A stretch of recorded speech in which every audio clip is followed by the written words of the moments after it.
آپ نے سنا ہوگا حضور نے سورہ رحمان کے بارے میں فرمایا ہے سورۃ الرحمان عروس القرآن. یہ سورہ رحمان جو ہے یہ قرآن کی دلہن ہے.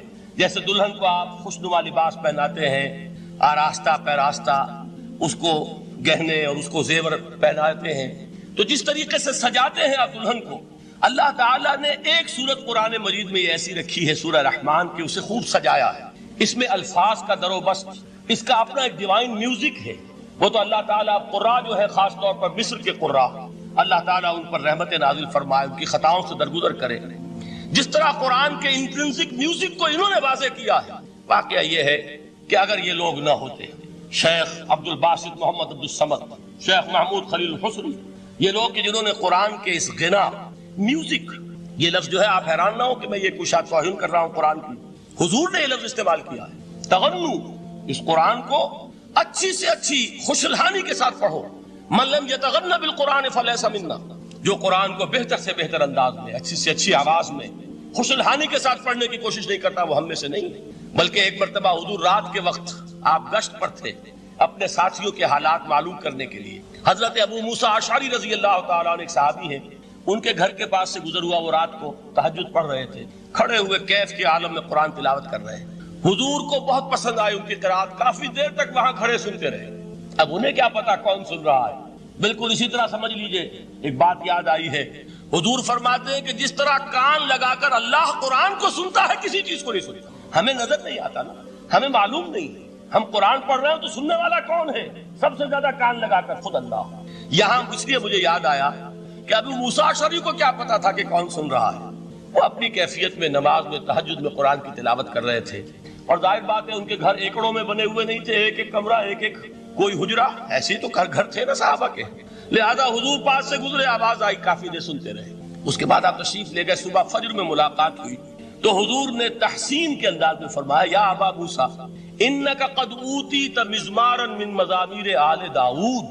اے ابو موسیٰ، تمہیں تو آل داؤد کے سازوں میں سے ایک ساز اللہ نے عطا فرما دیا.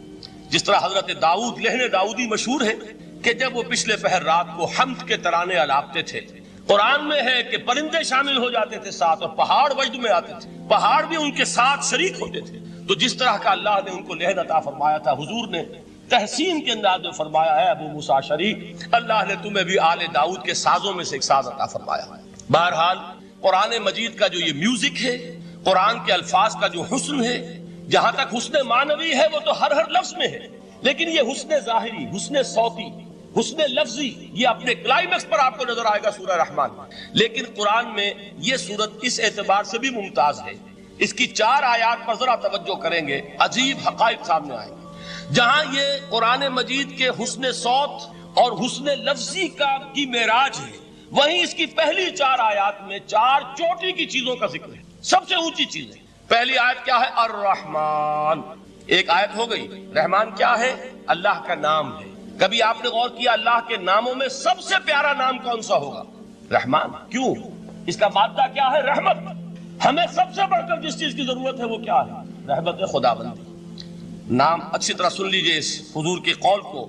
حضور فرماتے کوئی شخص جنت میں مجرد اپنے عمل کی بنیاد پر داخل نہیں ہو سکے گا جب تک کہ رحمت خداوندی دستگیری نہ کرے. کسی صحابی نے بڑی ہمت اور جرأت کا ثبوت دیا کہ پوچھ لیا کیا حضور آپ بھی؟ جب آپ نے فرمایا کوئی شخص داخل نہیں ہو سکتا جنت میں محض اپنے عمل کی بنیاد پر جب تک کہ رحمت خداوندی جو ہے وہ دستگیری نہ فرمائے. پوچھا گیا کیا آپ بھی؟ آپ نے فرمایا ہاں میں بھی. آپ انداز کیجئے کہ اگر محمد الرسول اللہ بھی رحمت خداوندی کے ضرورت مند ہوں تو تاب دیگرا چے رسد، ہماری تو سب سے بڑی ضرورت رحمت خداوندی. اب یہ رحمت جو ہے قرآن مجید میں اللہ تعالیٰ کی یہ شان 2 الفاظ کے ذریعے سے آتی ہے، رحیم اور رحمان. اور کوئی مادہ نہیں ہے جس سے 2 نام بنتے ہوں اللہ کا، لیکن یہ مادہ ہے واحد رحمت کا کہ جس سے رحمان بھی ہے رحیم بھی ہے. رحیم صفت مشبہ ہے، رحمت دائم ہو جائے گی، مستقل ہوگی تو رحیم کہیں گے. اور رحمان، اس میں رحمت کی ہے وہ شان ہے کہ جیسے ٹھاٹھے مارتا ہوا سمندر ہو، ہیجان کی کیفیت، طوفانی کیفیت. رحمت خداوندی کا طوفانی جوش وہ ہے رحمان. آپ تو رہتے اس علاقے میں ہیں، آپ کو معلوم ہے عرب اگر بھوکا مرا جا رہا ہو تو کیا کہے گا؟ انا جوعان. پیاسا مرا جا رہا ہو انا عطشان. بہت غضبناک ہوگا غضبان. غضبان آصفہ قرآن میں آیا، بہت غضبناک. رحمان جس کی رحمت جو ہے جوش میں ہے، ٹھاٹھے مارتے ہوئے سمندر کے مالک. تو یہ اللہ تعالیٰ کے ناموں میں سب سے پیارا نام. اب آگے چلیے. الرحمن علم القرآن، رحمان نے قرآن سکھایا. رحمت خداوندی کا سب سے بڑا مظہر، رحمان کی رحمانیت کا سب سے بڑا مظہر قرآن ہے. ان میں جو منطقی ربط ہے اس کو سمجھتے جائیے. اچھا آپ یہ سوچئے، جو علم بھی انسان کو حاصل ہوا وہ کس نے دیا؟ اللہ نے. سائنس کا علم کس نے دیا؟ اللہ نے. علم آدم الاسماء کلہا، وہ علم الاسماء جو حضرت آدم کو دے دیا گیا تھا ازل میں، یہ اسی کا ظہور ہے، یہ اسی کی ایکسفولیشن ہے جو ہو رہی ہے اور ہوتی رہے گی ابھی. اور دوسرے علم ہے وہ کس نے دی؟ اللہ نے. لا یحیطون بشیء من علمہ الا بما شاء، مخلوق میں سے کوئی اللہ کے علم میں سے کسی شے کا احاطہ نہیں کر سکتا مگر وہ جتنا اللہ دینا چاہے. لیکن یہ کہ تمام علوم میں چوٹی کا علم قرآن. نوٹ کرتے جائیے، چوٹی کی چیزیں جمع کیجیے. اللہ کے ناموں میں چوٹی کا نام رحمان. اللہ نے جو کچھ انسان کو سکھایا اس میں چوٹی کا علم قرآن. خلق الانسان، انسان کو پیدا فرمایا. سوال یہ کہ حیوانات کو کس نے پیدا فرمایا؟ آسمان کس نے پیدا کی؟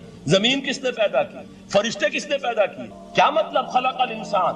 اس کی تمام مخلوقات میں اس کا کلائمیکس، اس کی تخلیق کی معراج، اس کے تخلیق کا نقطہ عروج انسان ہے. یہ ہے کہ جو مسجود ملائک بنا ہے. وَلَقَدْ كَرَّمْنَا بَنِي آدَمَ وَحَمَلْنَاهُمْ فِي الْبَرِّ وَالْبَحْرِ وَرَزَقْنَاهُمْ مِنَ الطَّيِّبَاتِ وَفَضَّلْنَاهُمْ عَلَى كَثِيرٍ مِّمَّنْ خَلَقْنَا تَفْضِيلًا. تو تخلیق میں سب سے اونچی تخلیق انسان کی. علموں میں سب سے اونچا علم قرآن کا. اللہ کے ناموں میں سب سے اونچا نام رحمان. تقاضے پورے کرو. تقاضے کیا ہے؟ ایمان ہے تو عمل درست ہونا چاہیے، ایمان ہے تو جہاد ہونا چاہیے، ایمان ہے تو جان اور مال کھپانی چاہیے. تو جو ایمان دوسرے لوگ جس طرح لائے ہیں، حمزہ بھی تو ایمان لائے ہیں، آخر ان کا راستہ تمہیں نظر نہیں آ رہا؟ ابو بکر ایمان لائے ہیں، ان کی طرح ایمان لاؤ. تو انہوں نے کیا کہا؟ انؤمن کما آمن السفہاء، کیا ہم اس طرح ایمان لائے جیسے یہ بے وقوف لائے؟ سفیہ کا لفظ تو سبھی جانتے ہیں. یہ سفہاء کسے کہہ رہے ہیں؟ آپ نے پڑھا تو بہت مرتبہ ہوگا ان آیات کو. کبھی سوچا کس کو کہہ رہے ہیں؟ وہ ابو بکر کو کہہ رہے ہیں، وہ حمزہ کو کہہ رہے ہیں، وہ عمر کو کہہ رہے ہیں. ان کی تو مت ماری گئی. غر ہؤلاء دینہم، انہیں تو کوئی ہوش ہی نہیں. 2 مرتبہ حضرت ابو بکر نے وہ کام کیا ہے کہ ہر ورلڈلی وائز انسان یہ کہے گا کہ حماقت کی ہے جس کے سامنے دنیا ہے. جب ہجرت کے لیے حضور تشریف لے جا رہے تھے، 40,000 درہم کا سرمایہ تھا، جبکہ حضرت ابو بکر ایمان لائے. مکے کے چوٹی کے تاجروں میں سے تھے جو ملک التجار کہلاتے.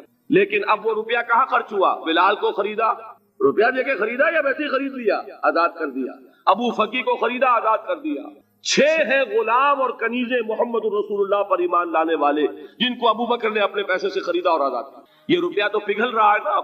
جو تھوڑی بہت پونجی رہ گئی ہے، تو جب حضرت حضور ہجرت کے لیے تشریف لے جا رہے، وہ ساری پونجی اپنے ساتھ لے گئے، گھر والوں کو چھوڑ کر گئے. بوڑھا باپ اندھا ابو قحافہ بعد میں وہ بھی ایمان لے آئے. اور یہ ابو بکر ہیں کہ جن کی 3 نسلیں ایک وقت میں موجود تھی مسلمانوں کی. ابو قحافہ مومن، ابو بکر مومن، اور ابو بکر کی اولاد مومن، عائشہ، اسماء اور ابو بکر اور عبد الرحمن ابن ابی بکر. یہ کون ہے؟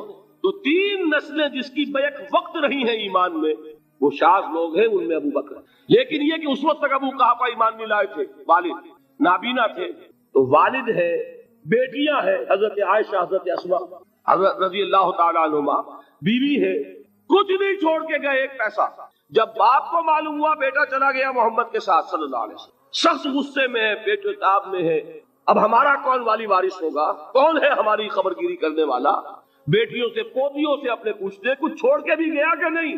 ان کا ہاں ابا جان. کیا کیا انہوں نے؟ کبھی پڑھے ہیں واقعات؟ کچھ کنکر روڑے لیے، ایک کپڑے میں پوٹلی بنائی اور اندھے دادا کا ہاتھ اوپر پھروایا. دیکھیے دادا جان، یہ چھوڑ گئے ہیں، یہ مال ہے، یہ سونے اور چاندی کے سکے ہیں، ابا جان ہمیں ایسے نہیں چھوڑ کر گئے. واقعہ کیا ہے کہ ایک پیسہ نہیں چھوڑا ابو بکر نے گھر والوں کے لیے. سب کچھ لے گئے کہ کیا پتا محمد کے ساتھ جا رہا ہوں، کس وقت کیا ضرورت پیش آ جائے صلی اللہ علیہ وسلم. تو یہ کوئی عقل مندی کی بات ہے؟ اپنے غریبانوں میں جھانکیے، آپ یہ عقل مندی کریں گے؟ کہیں چاہے نہ، یہ بات دوسری ہے. لیکن یہ کہ اس کو کون ہم میں سے عقل مندی کہے گا؟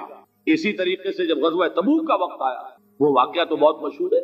حضرت عمر فرماتے ہیں کہ اس زمانے میں میرے پاس اتفاقاً پیسہ بہت تھا، میں نے یہ سوچا دل میں کہ اس مرحلے پر تو میں ابو بکر سے بازی لے جاؤں گا. مسابقت ان میں بھی تھی لیکن نیکی کی مسابقت، خیر کی مسابقت.